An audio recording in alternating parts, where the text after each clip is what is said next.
Então, gente, boa noite pro pessoal do canal. Boa tarde, bom dia, boa noite. Para o pessoal da minha célula já sabem disso, eu estou pregando.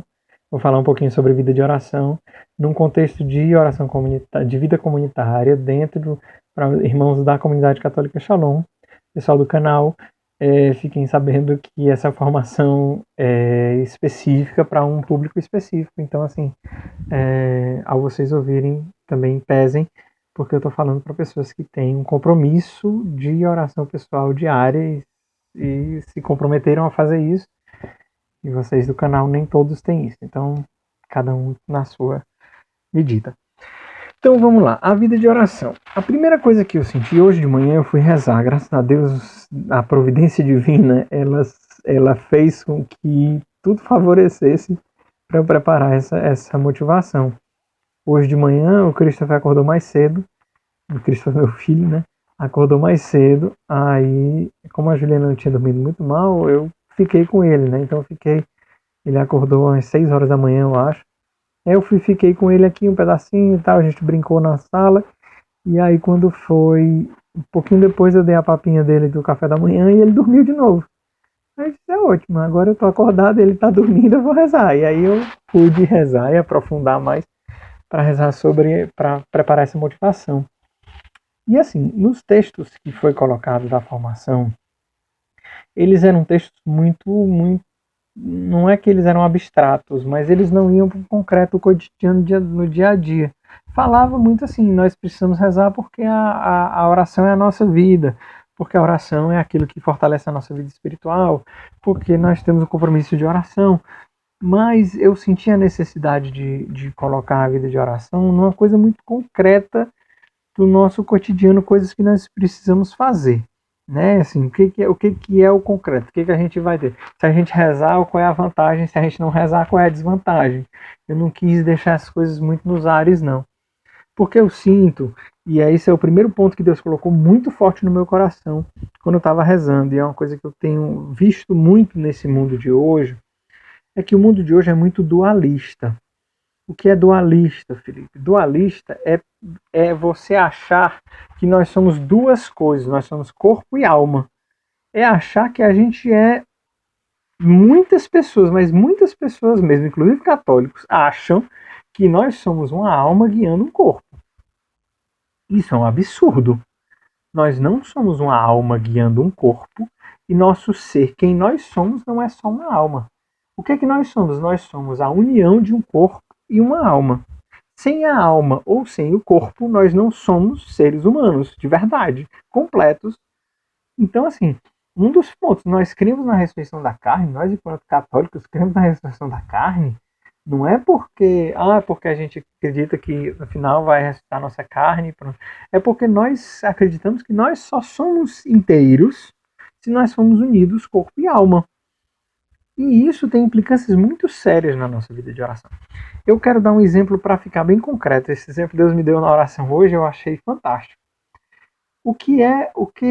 Como é que nós somos corpo e alma, a união de corpo e alma? É como uma cadeira. Uma cadeira ela é feita de a base onde a gente senta e o encosto. Se não tem o encosto, não é uma cadeira, é um banco. Se não tem onde a gente senta, é só um apoio de costa.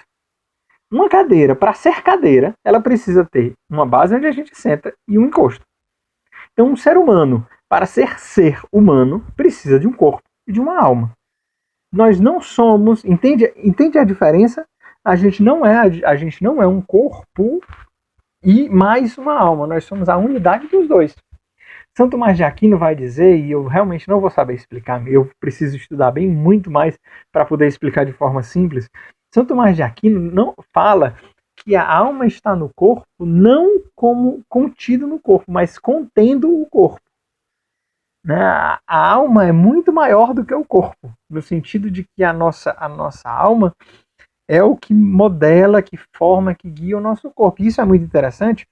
E eu vou assim dar outro exemplo interessante o nosso rosto, nosso corpo, as nossas rugas, elas são formadas pelas expressões que nós vamos fazendo, pessoas que sorriem demais acabam criando rugas de uma determinada forma.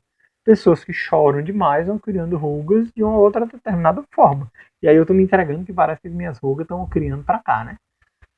Mas assim, entendem assim, às vezes a gente tem essa impressão de dualismo. E por que isso é perigoso? Isso é perigoso porque pode gerar uma mentalidade de o corpo é meu, eu faço o que eu quiser.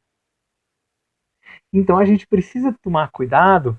Não é, lógico, nós da comunidade a gente já realmente já sabe que não existe essa coisa de o corpo é meu, eu faço dele o que eu quiser, evidentemente, isso é coisa da igreja. Mas nós precisamos ter uma consciência, enquanto cristãos católicos e evangelizadores, aqueles que vão falar para os outros, muito cuidado quando for falar da vida espiritual, de não falar da vida espiritual como sendo uma vida diferente da vida que nós temos.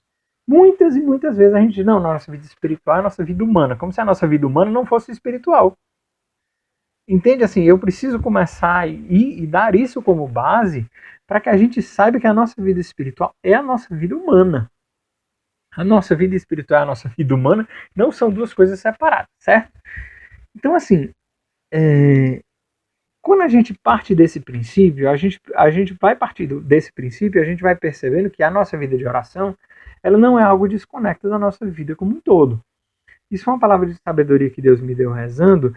Por quê? Porque todas as vezes que eu falo sobre vida de oração, eu sempre procuro fazer uma coisa bem concreta. Assim, não existe uma separação.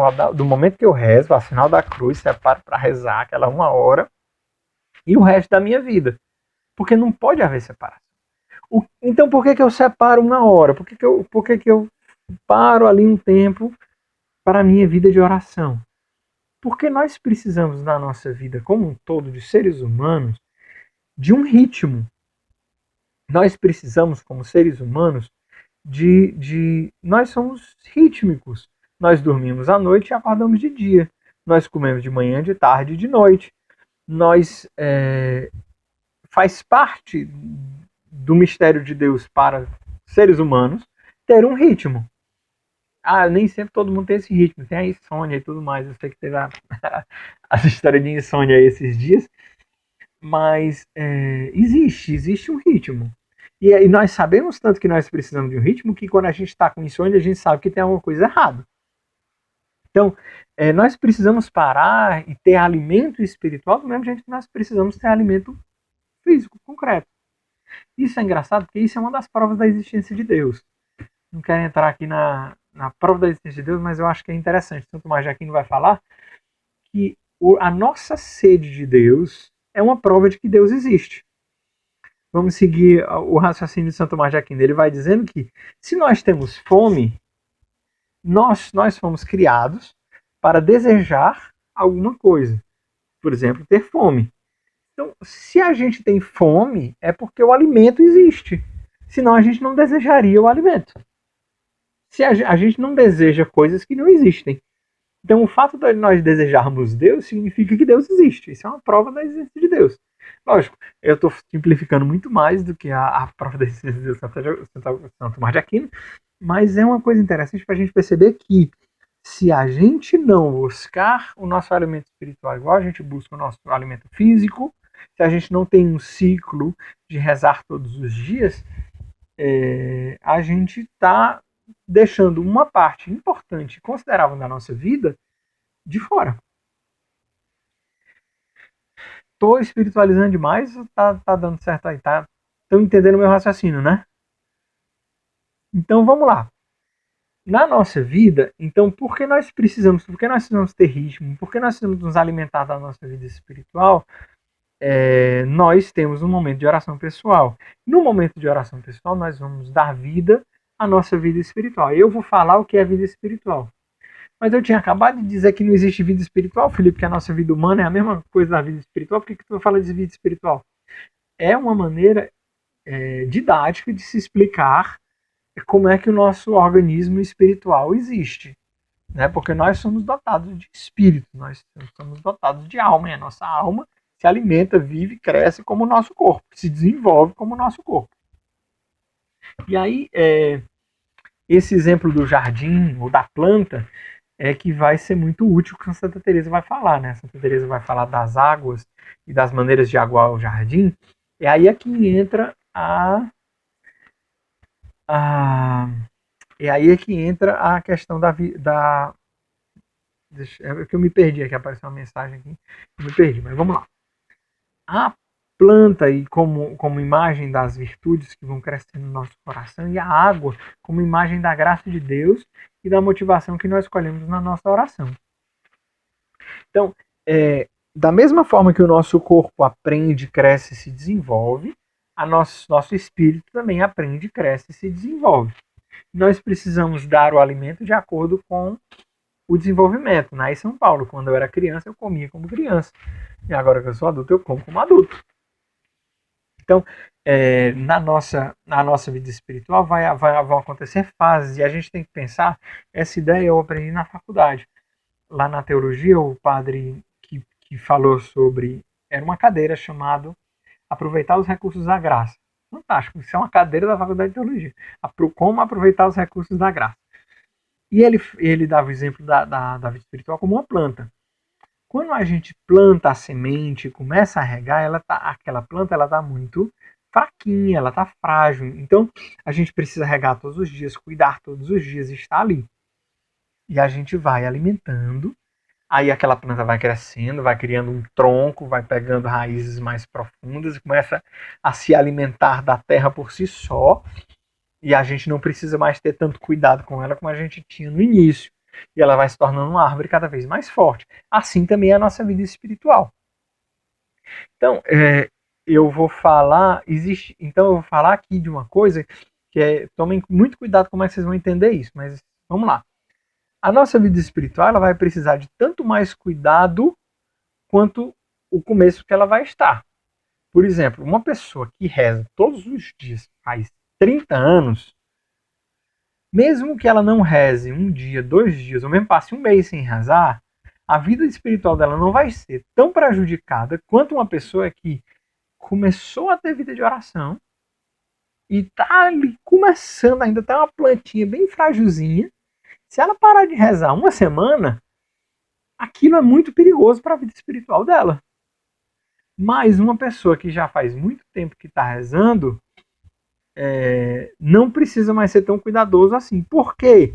Porque a vida espiritual já está mais forte, já está enraizada, já tomou corpo.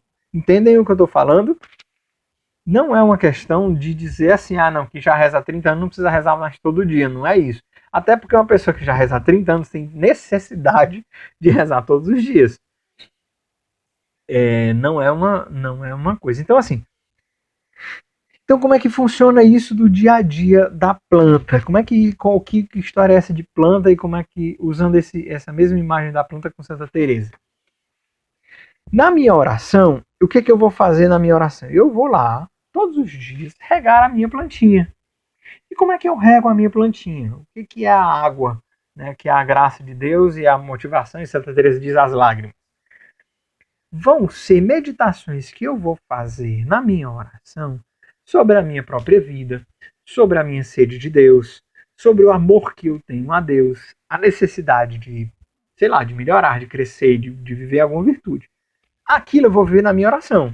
Por exemplo, eu vou ver Jesus que cheio de amor à samaritana, né? O Senhor que conhece a samaritana, que vai pedir para ela aquela água de beber e tudo mais, vai falar quem ela é e ela vai anunciar para as pessoas da cidade dela sobre Jesus. Então a gente traz aquilo para a nossa vida, a nossa unidade divina, que é o Espírito Santo que vai dizer, não sou eu, né? Mas o Espírito Santo vai chegar e vai dizer, tá vendo?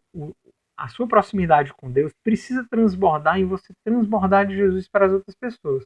Aí você vai, porque você viveu aquilo na sua oração, durante a sua vida, ter aquilo no coração, estar atento e dizer, não, eu preciso transbordar de alguma forma o amor e o cuidado de Jesus para com os outros. E aí, isso que eu colhi da minha oração, essa aguada da minha plantinha, vai se transformar numa virtude. Eu me lembro que teve uma reciclagem há muito tempo atrás na comunidade, que tinha um temazinho, eu não me lembro mais quase nada da reciclagem, mas isso eu me lembro, que ele dizia assim, precisar não precisa, mas eu faço por amor. Não sei se a Manu se lembra dessa coisinha, mas isso marcou muito. E muitas pessoas da comunidade ficaram muito marcadas por essa frasezinha que a gente aprendeu na reciclagem. Precisar não precisa, mas eu faço por amor. Então, o amor que foi despertado na minha oração vai sendo vivido no concreto, no dia a dia, nos meus irmãos, com meu marido, com minha esposa, com os meus irmãos de comunidade, com aquelas pessoas às quais eu sou enviado, né? As pessoas do grupo de oração e etc. E aí, no dia seguinte, eu vou lá para a oração de novo. E aí, por exemplo, a virtude da... Uma virtude interessante que é a virtude da atenção, né? Eu sou uma pessoa atenciosa. E aí o Senhor me inspira a viver essa virtude da atenção. E aí eu vou viver naquela virtude da atenção por quê? Porque o Senhor me inspirou a ser atencioso. E aí, aos poucos, no dia a dia, porque o Senhor me inspirou a ser atencioso, aquilo vai se tornando um hábito. Aquela virtude vai me cobrindo de forma que isso vai se tornando um hábito. E aí, ser atencioso deixa de ser uma virtude para se tornar um hábito. É hora de buscar outra virtude. Vamos buscar outra virtude. E aí, na oração, a gente vai colhendo o que é a vontade de Deus para que eu cresça.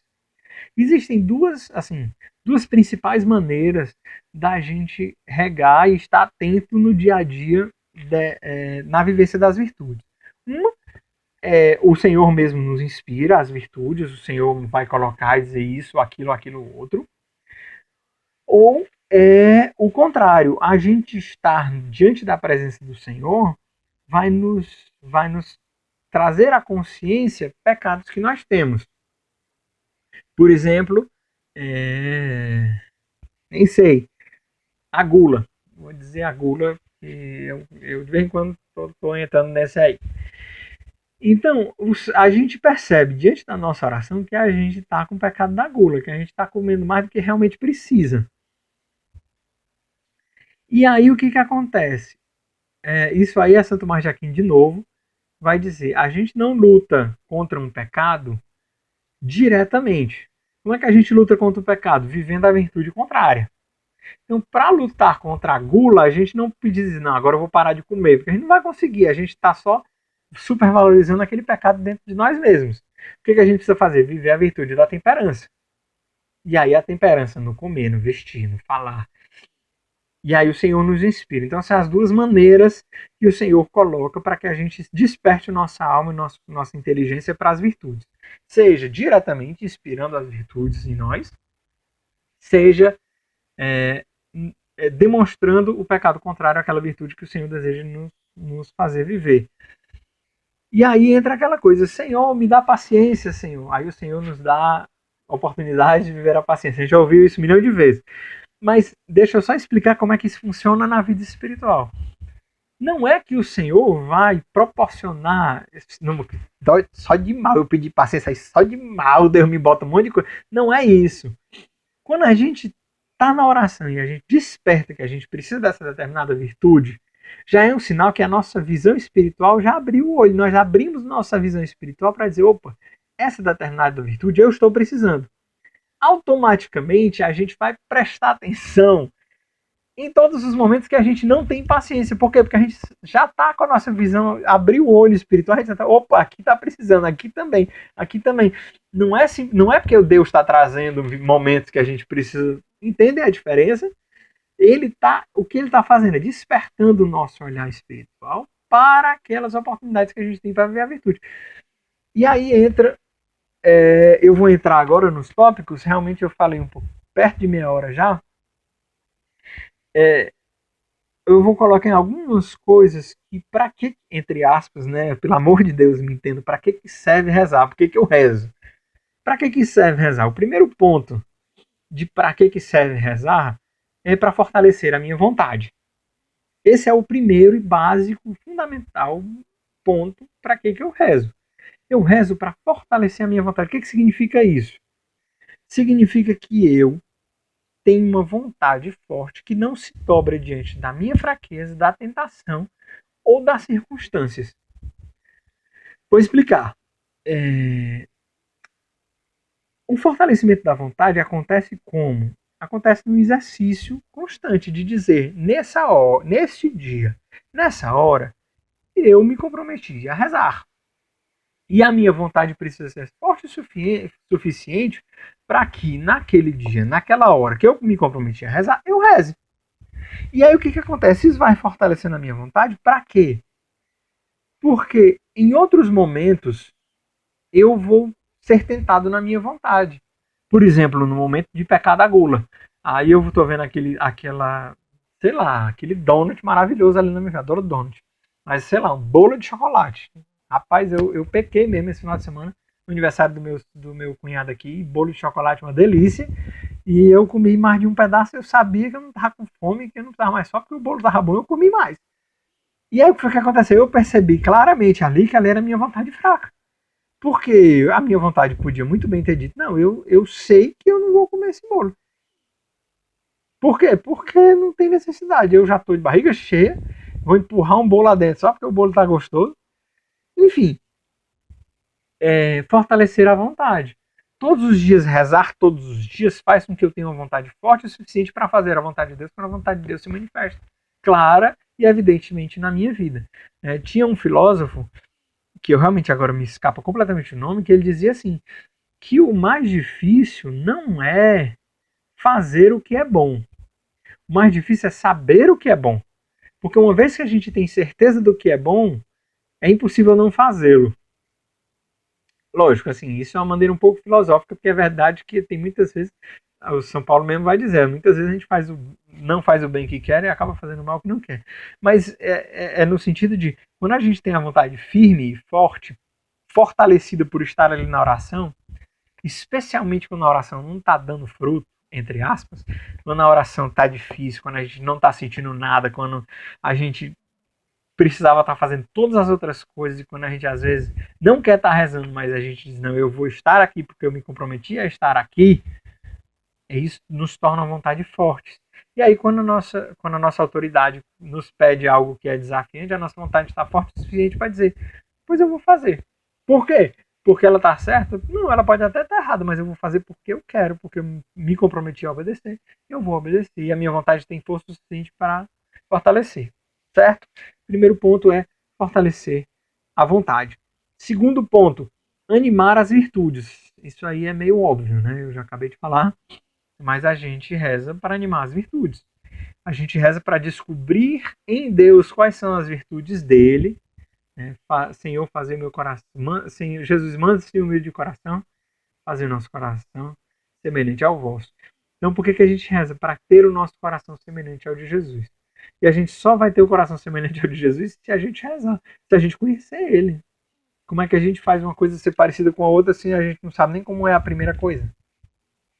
Como é que meu coração vai ser parecido com o de Jesus se eu nem sei como é o coração de Jesus, né? Então, animar as virtudes. Terceiro ponto que está muito ligado é fortalecer o amor ao Senhor. Eu rezo para fortalecer o meu amor ao Senhor. Lembrando, isso é muito ligado a essas duas que eu já falei anteriormente, né? O amor enquanto uma decisão da minha vontade. O amor não é um sentimento bonitinho. Isso a gente sabe disso, e os casados mais do que nunca. Né? A gente casa morto de lindo, morto de apaixonado, porque a gente ama pro resto da vida. Mas a gente permanece casado porque a gente decidiu permanecer casado. Né? Assim, a fortalecer o amor ao Senhor é muito concreto e muito não é uma coisa nas nuvens. Eu não preciso estar repetindo muito isso porque a gente já sabe. Né? Quarto ponto, voltar o foco da nossa atenção para aquilo que é importante. Né? Focar o nosso olhar naquilo que realmente importa. Né? A gente sabe que a nossa atenção se perde muito facilmente. A gente se perde muito facilmente, a gente se dispersa muito facilmente. E muitas vezes, e a oração é muito importante por causa disso. Uma coisa interessante, por exemplo, é o grande perigo daquela teologia da prosperidade, né? Que eles têm base, né, em várias coisas, né, Deuteronômio principalmente, mas naquela passagem que o Senhor diz, né, buscar primeiro o reino dos céus e tudo mais será dado por acréscimo. E aí eles acham que é tudo que é bom e material nesse mundo. E Jesus não está falando especificamente dos bens materiais. Ele vai dar o essencial, isso aí ele promete, mas o que é realmente prosperar para Jesus?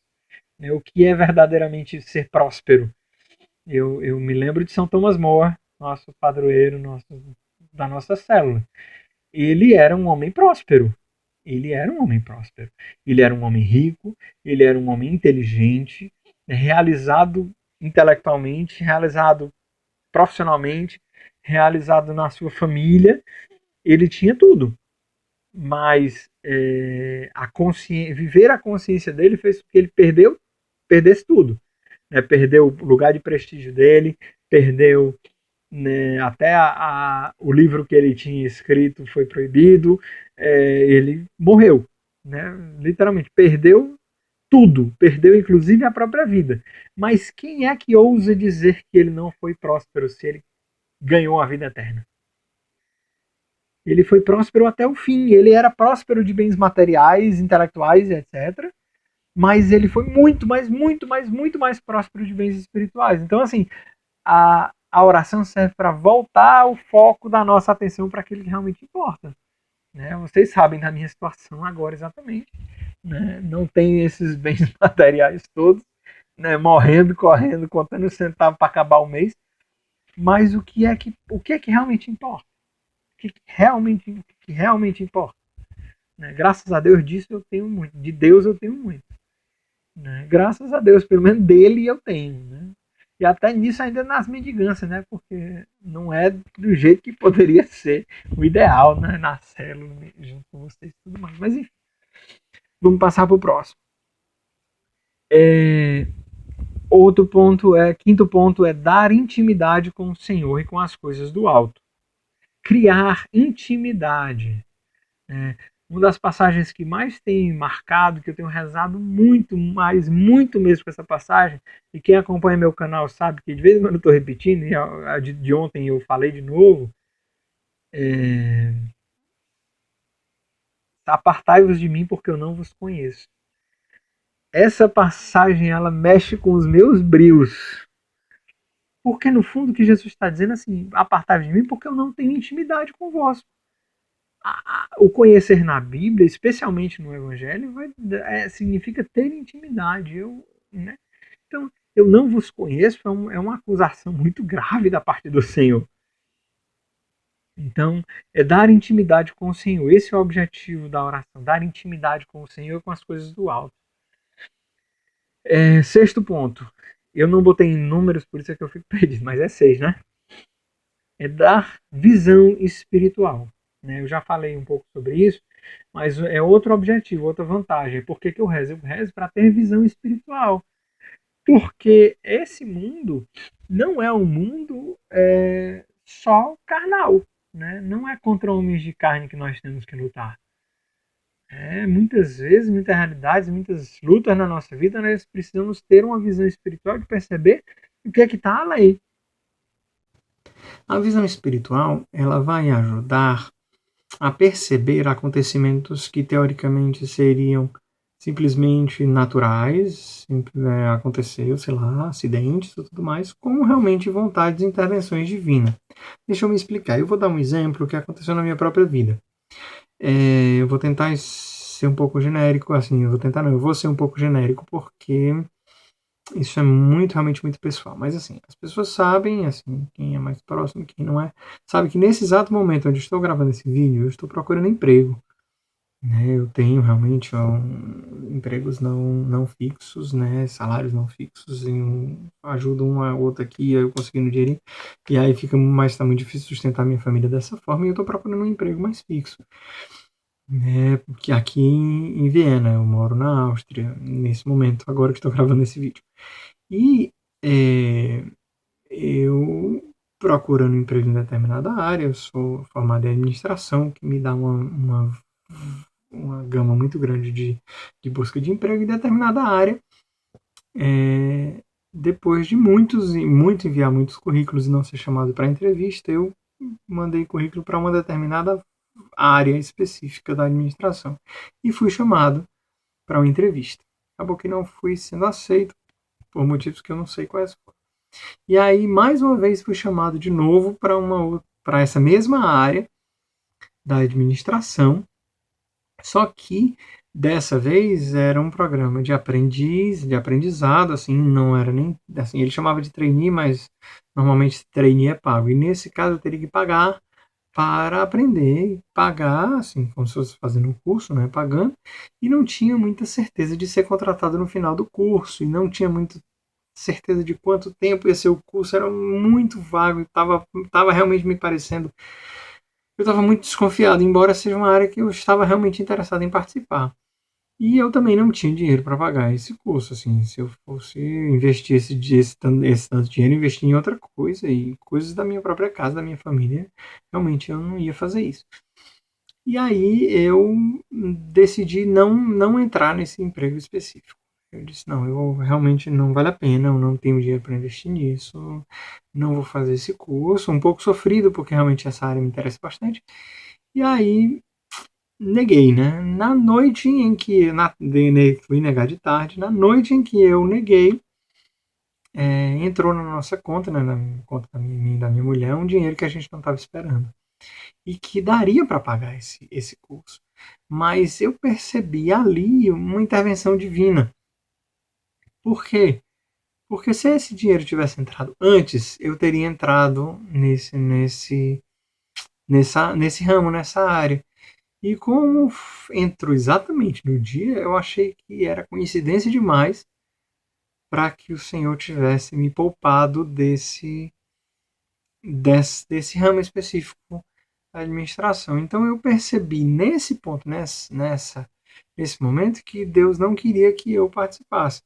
Ah, Felipe, todas as coisas são assim? Não, nem tudo. Estou dando um exemplo específico que eu acho que nem fui muito feliz nesse exemplo, porque fui rezar e Deus coloca no coração, inspira e tudo mais. Então, assim, realmente é muito difícil. Mas eu espero só que vocês tenham entendido que eu percebi, graças a uma visão espiritual, não sou a pessoa que tem mais visão espiritual e discernimento do mundo. Eu estou só dizendo que eu percebi nesse momento, nessa hora, que Deus estava intervindo, que ele não queria, porque se ele quisesse, ele teria colocado esse dinheiro na minha conta antes, né?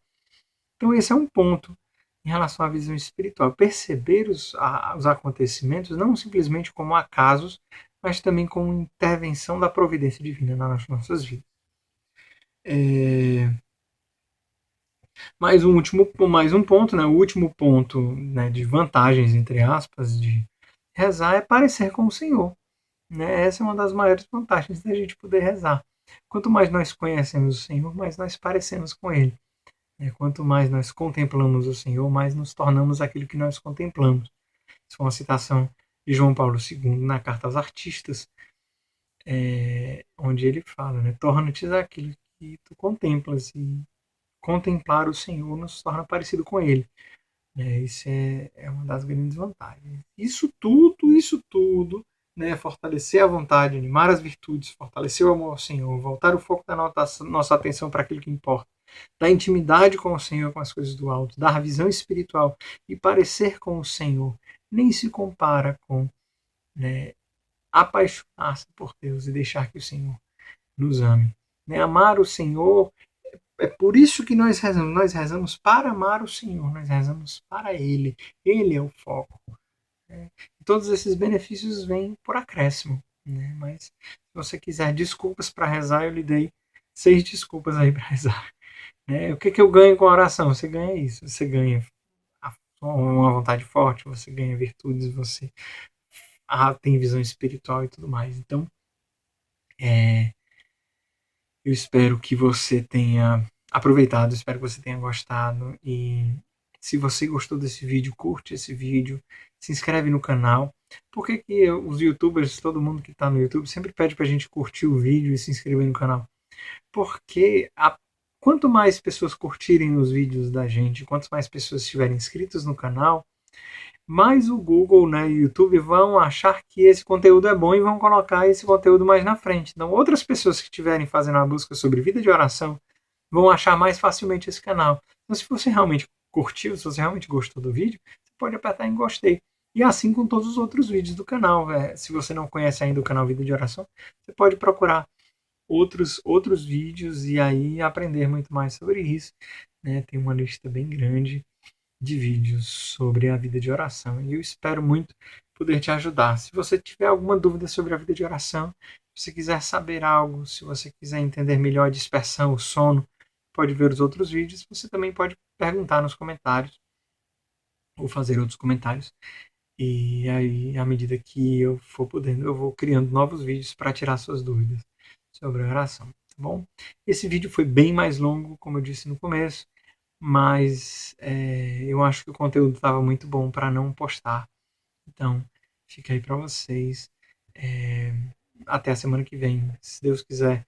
E se vocês rezarem por mim e o Senhor tiver misericórdia, domingo que vem eu filmo mais um vídeo e mais um vídeo vai para o canal. Então todo domingo, se Deus quiser, vídeo novo no canal. Deus abençoe. Até a semana que vem.